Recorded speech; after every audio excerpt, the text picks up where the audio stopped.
दोस्त बैठ के घूमने का प्लान बना रहे थे, जिनका नाम था सागर, सुमित और नितिन। जिसमें सागर बहुत ज़्यादा एक्साइटेड था और वो कहता है, तुम लोग सुबह जाते हो और शाम को वापस आ जाते हो। इस बार हम लंबे ट्रैक पे जाएंगे, रात को रुकेंगे और टेंट भी लगाएंगे। तभी सुमित बोलता है, हम इस बार कुछ बड़ा करेंगे। हम लंबी ट्रैक पे जाएंगे, रात को रुकेंगे, टेंट लगाएंगे, जंगल में खूब मस्ती करेंगे पहाड़ों के ऊपर। तीनों का प्लान बहुत ज़्यादा खतरनाक बनता है। तभी नितिन बोलता है, मैं नहीं जाऊंगा, मेरी तबीयत खराब है। तू कैसे नहीं जाएगा भोसड़ी के? तू ही तो मेन है, गाड़ी तो तू ही लाएगा। अगर मेरी गाड़ी को कुछ हुआ तो तुम्हारी जिम्मेदारी होगी, देख लेना। अरे तेरी गाड़ी को कुछ नहीं होगा, हम जिम्मेदारी लेते हैं, हम दोनों जिम्मेदारी लेते हैं। तेरी गाड़ी को कुछ नहीं होगा। तू सुबह गाड़ी लेके आएगा और हम तीनों जाएंगे। अगली सुबह वे सामान पैक करके रेडी हो जाते हैं। तभी नितिन आता है और उन दोनों से बोलता है, और भाई जल्दी करो, चलना नहीं है क्या? जीप भी तो लेके आ गया मैं। असली कहानी शुरू होने से पहले मैं आपको बता दूं कि सुमित ग्रुप का सबसे बड़ा छिनार है। इसके मन में हमेशा भूख लगी रहती है, खाने की नहीं पीने की। नितिन गाड़ी चला रहा होता है और तीनों फुल मस्ती में एंजॉय करते हुए जा रहे होते हैं। तभी सुमित रास्ते में ढेर सारी लड़कियों को देखता है जो पहाड़ों से पतले रास्तों से पैदल जा रही थी। तभी सुमित बोलता है, नीतीश भाई, गाड़ी मेरे को दे, गाड़ी तेरा भाई चलाएगा। सुमित लड़कियों को देख के अपना बाल ठीक करता है और उनकी तरफ गाड़ी लेके चले जाता है उस पतले से रोड पे।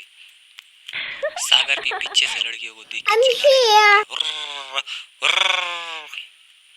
तभी गाड़ी डिसबैलेंस होता है और सीधा पहाड़ों के नीचे गिर जाता है। तीनों जैसे तैसे तो बच जाते हैं, लेकिन गाड़ी पूरी टूट चुकी होती है, बर्बाद हो चुकी होती है। नितिन अपनी टूटी हुई जीप को देख के सुमित को गाली देने लगता है और बोलता है, तेरी माँ चो तू गांडू साले भोसड़ी के, मेरी जीप गिरा दी भोसड़ी के, गांडू साले तेरी गांड मारू धीरे धीरे मादर चोर, उसके बाद भी तेज से मारू भोसड़ी के, तूने मेरी गिरा दी। अब मैं अपने बाप को क्या शकल दिखाऊंगा भोसड़ी के? अब मेरा बाप मेरी गांड मार देगा मादर चोद, अब मैं क्या करूं?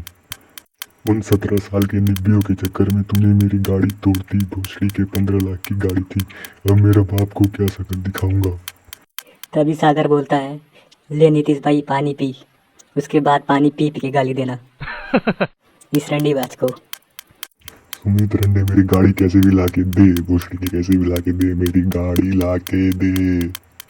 तुम दोनों भोसड़ी वालों ने ही प्लान बनाया था, मैं आ भी नहीं रहा था मादर चोद। तुम लोगों ने बोला था कि तुम मेरी जीप का पूरा ख्याल रखोगे। अब भोसड़ी वाला तुम कैसे भी जीप लाके दो, या तो भूत से गाड़ मारो या चुड़ैल से। सुमित बोलता है, लेकिन भाई चुड़ैल कैसे गाड़ मारेंगी? भोसड़ी के डिल्डो से मारेगी तू मादर चोद। मेरी गाड़ी वापिस कैसे आएगी, इस पे ध्यान दे भोसड़ी के। तभी सागर बोलता है, ये रजुआ का है ही भोसड़ी का हरामी, इसके वजह से ये गाड़ी पलटी है।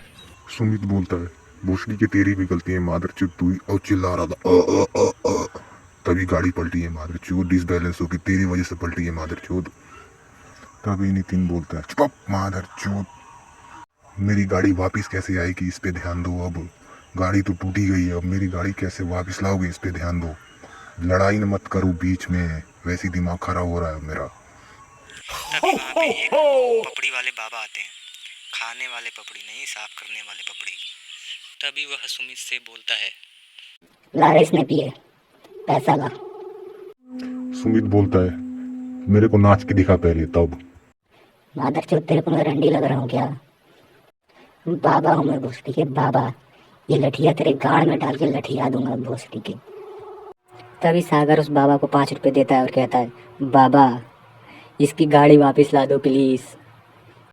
बाबा बोलता है, बहन के लोड़े, तू थोड़ा सा पागल है क्या? इतने में तो कुरकुरे से गाड़ी नहीं निकलती मादर चोद।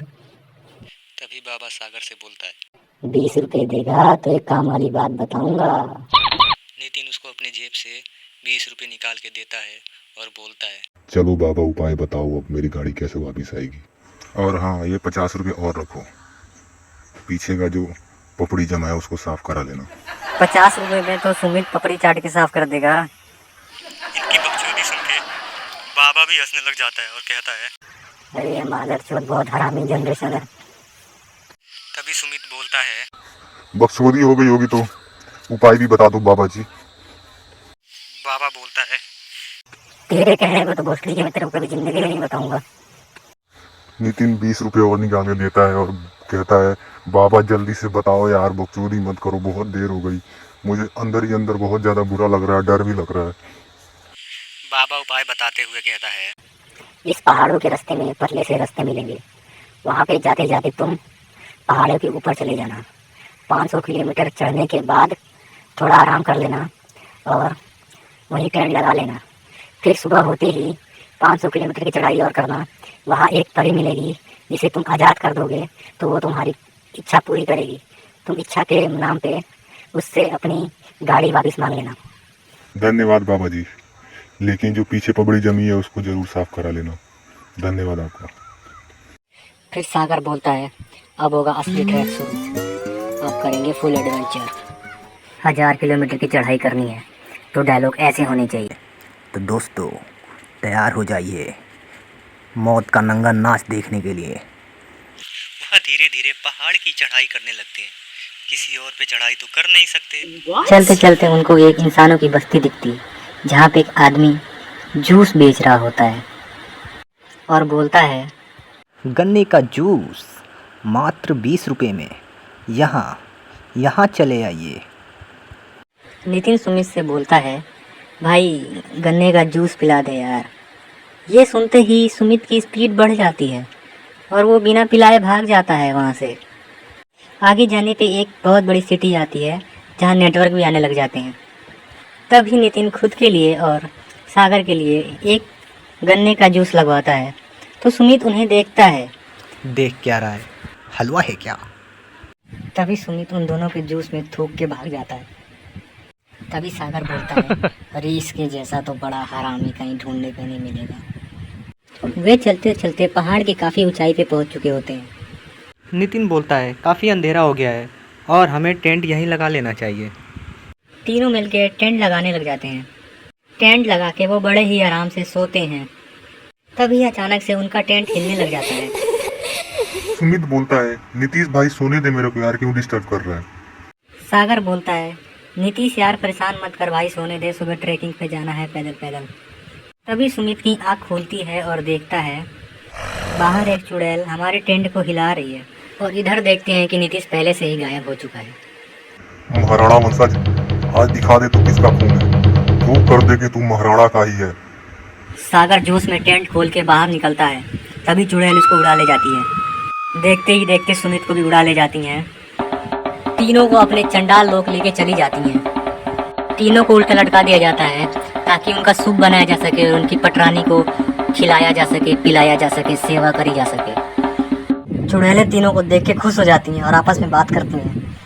ये आज तो बहुत अच्छा खाना खाने को मिलेगा, मैं तो उस लंबे वाले का लांड खाऊंगी, मैं तो उस छोटे वाले का आंड खाऊंगी और मैं तो उस बीच वाले का गांड खाऊंगी। इधर ये सारी चुड़ैल आपस में बात कर रही होती हैं। उधर वो तीनों भी इतने हरामी हैं कि वो भी आपस में ही बात कर रहे थे कि सुमित बोलता है, यार चुड़ैलें भी तो बहुत ज्यादा अच्छी लग रही हैं। नितिन बोलता है, भाई कम से कम इनको तो मत देख यार, ये लड़की थोड़ी है। सागर बोलता है, लड़कियां और चुड़ैल सेम ही तो हैं, जबकि चुड़ैल लड़कियों से ज़्यादा अच्छी हैं। कम से कम वो एलिमनी तो नहीं लेती। इतना सब ये बात कर ही रहे होते हैं, तभी चंडाल लोग का मेन भूत आ जाता है। वो सुमित का उंगली देखता है तो वह देखता है कि उसका उंगली कटा हुआ है। तभी भूत बोलता है, इस लंबे वाले लड़के को आजाद कर दो, हमारी पटरानी जूठा खाना नहीं खाती, इसका उंगली कटा हुआ है। तभी सुमित को आज़ाद कर दिया जाता है। सुमित आज़ाद होने के बाद अपनी कटी हुई उंगली को देखता है और बोलता है, जिंदगी भर मैं तेरे को गाली देता था, पर आज मैं तेरे वजह से ही बचा हूँ। सुमित उन दोनों को बचाने के लिए प्लान सोचने लग जाता है। तभी उसको एक भैंस के सर का कंकाल मिलता है। वो मामूली कंकाल नहीं होता है। भूत उसको देख के डर जाते हैं। सुमित उनको साथ में ले जाता है और दोनों को आज़ाद कर देता है। तीनों वहाँ से बाहर निकल जाते हैं, लेकिन सागर का महाराणा वाला खून खोल जाता है और वो भैंस का सींग लेता है और भूत के पटरानी के पेट में डाल देता है। तो सारे भूत भड़क जाते हैं और इन तीनों का पीछा करने लग जाते हैं। ये आगे आगे, भूत पीछे पीछे। तभी वहाँ एक मेल परा आता है और तीनों को उड़ा ले जाता है। और बोलता है मेरा नाम भला परा, मैं किसी का भला करता हूँ और उसके बदले में उससे कुछ लेता। तभी नीतीश बोलता है, भांग भोसड़ा भाई, सॉरी भला भला परा भाई, हमारे पास तो देने के लिए कुछ है ही नहीं। परा बोलता है मैं परी लोग का गेम हूँ और मुझे तुम्हारी चाहिए। सुमित बोलता है मैंने लड़कों का लेना छोड़ दिया है। परा बोलता है तुम मेरी नहीं मैं तुम्हारी लूंगा। मुझे ये बहादुर लड़का पसंद है जिसने चुड़ैल को मारा। मैं अब इसको दूंगा। परा सागर को ले जाता है और देता है अपनी शक्तियाँ। और बोलता है परी लोग की शक्तियाँ देते हैं, कुछ और नहीं। देखते ही देखते सागर के पर निकल आते हैं और परा की शक्तियाँ सागर में आ जाती हैं। परा सागर को समझाता है कि ये शक्तियाँ मैंने तुम्हारे डेस्टिनेशन तक पहुंचने के लिए दिया है। जब तुम डेस्टिनेशन पर पहुंच जाओगे तो ये शक्तियाँ अपने आप गायब हो जाएंगी।